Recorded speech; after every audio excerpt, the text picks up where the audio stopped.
Welcome to this explainer. Let's just dive right in, shall we? Today we're traveling way back in time to the ancient land of Midian. Now, on the surface, this might seem like a story from thousands of years ago, but as we unpack it together, you're going to see just how incredibly relevant it is to the exact same struggles we face today. This isn't just a history lesson about ancient ruins, right? It's a profound, timeless look at human nature, wealth, and consequence. So think about this. What happens to a society when it values absolute profit over ethical justice? It's a highly relatable, super-modern economic dilemma, isn't it? We hear debates about this literally all the time. Corporate greed, deregulation, the moral cost of just doing business. Well, to really grasp the endgame of that kind of mindset, we're going to look closely at the ancient people of Midian and the Prophet Shuayb, peace be upon him. All right, part one, the merchants of Midian. We absolutely need to set the stage first, just to understand exactly who we're dealing with before we get to their downfall. Midian wasn't just some quiet, sleepy desert town, no way. They held a massive geographical advantage. We're talking about a bustling, incredibly powerful hub of global commerce. Sitting right there on the shores of the Red Sea, they controlled the great trade routes connecting Yemen, Syria, Iraq, and Egypt. So this gave them staggering wealth and immense geopolitical leverage. They were literally the gatekeepers of ancient international trade. But as you might guess, all that power corrupted them completely. The absolutely crucial point here is just how systemic this corruption became. First off, they abandoned ethical worship, associating other gods with Allah. And this spiritual decay, it immediately infected their economy. They routinely cheated in their business dealings. They intentionally gave short measure and weight just to rip people off. Worse than that, they actually used their strategic location to threaten and interfere with passing caravans, basically committing organized highway robbery. They were out to cause absolute havoc, to seek power and riches in this life, with zero fear of any reckoning in the hereafter. Which brings us to part two, Shuayb's call for justice. Now, a society this predatory simply cannot sustain itself without some kind of intervention. So Allah sent the Prophet Shuʿayb to warn them. Listen to the compassion, but also the strict ethical demand in this verse from the Quran. O my people, fill up the balance and the measure justly, and do not diminish the goods of the people, and do not make havoc in the land. Notice what he's doing there? Shuayb is explicitly connecting their spiritual worship of God directly with fair, honest business practices. To him, you couldn't separate the two. Shuayb's core economic philosophy offered a really stark contrast to their everyday greed.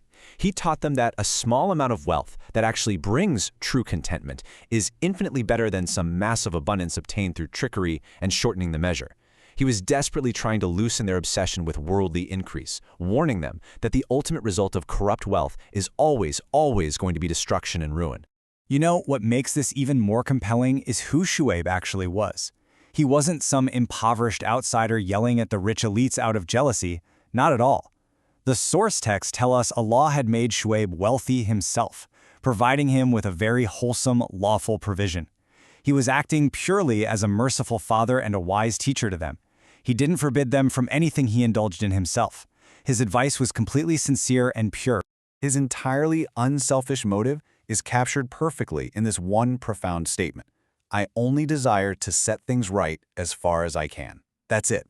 He wasn't seeking political office. He wasn't trying to scheme and take their wealth for himself. He was literally just trying to pull his people back from the edge of a cliff. Okay, part three, arrogance and mockery.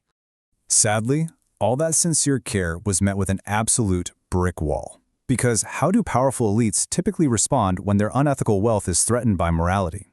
With predictable, defensive pride, right? The sources tell us that the people completely shut their ears. Even though Shuayb was from their own country and spoke incredibly eloquently, they treated his clear speech as if it were a foreign language they just couldn't understand. They answered his patient, logical reasoning with nothing but sarcastic mockery. And this quote right here is honestly chilling, just dripping with that classic arrogance of untouchable wealth. The elites asked him, Shuayb, does your prayer command you that we should abandon what our fathers worshipped, or forbid us to do whatever we like with our own property? Think about what they are fiercely defending here. They are defending their right to run their economy without any moral interference whatsoever. They genuinely believed that because it was their property, they could be as corrupt as they wanted. End of story. This leads us into part four, the final ultimatum.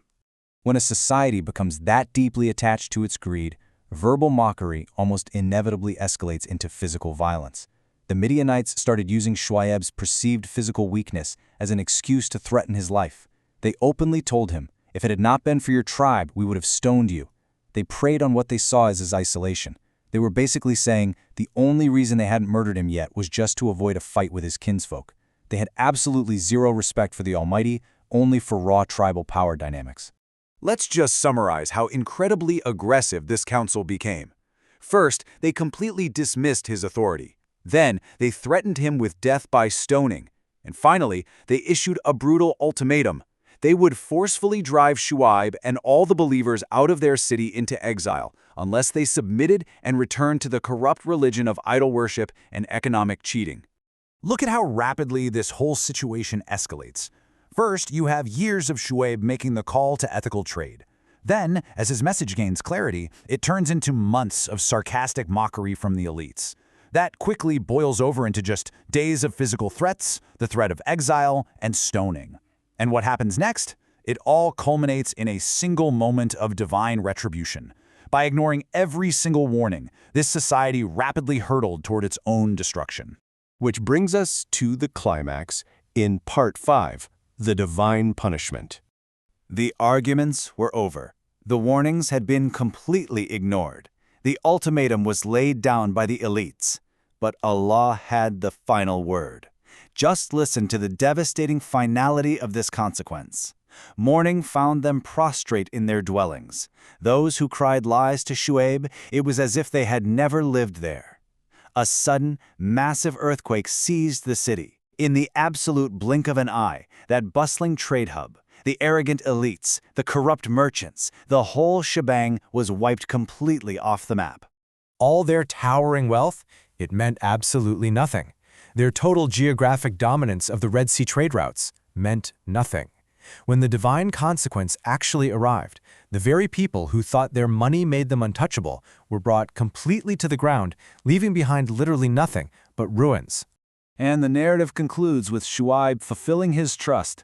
He turned his back on the ruined city and said, "O my people, I have conveyed to you the messages of my Lord, and I have given you good counsel. Why then should I grieve for an unbelieving people?" He was completely absolved of responsibility. They were a nation that consciously chose greed over grace, and they paid the ultimate price. So this brings us right back to where we started.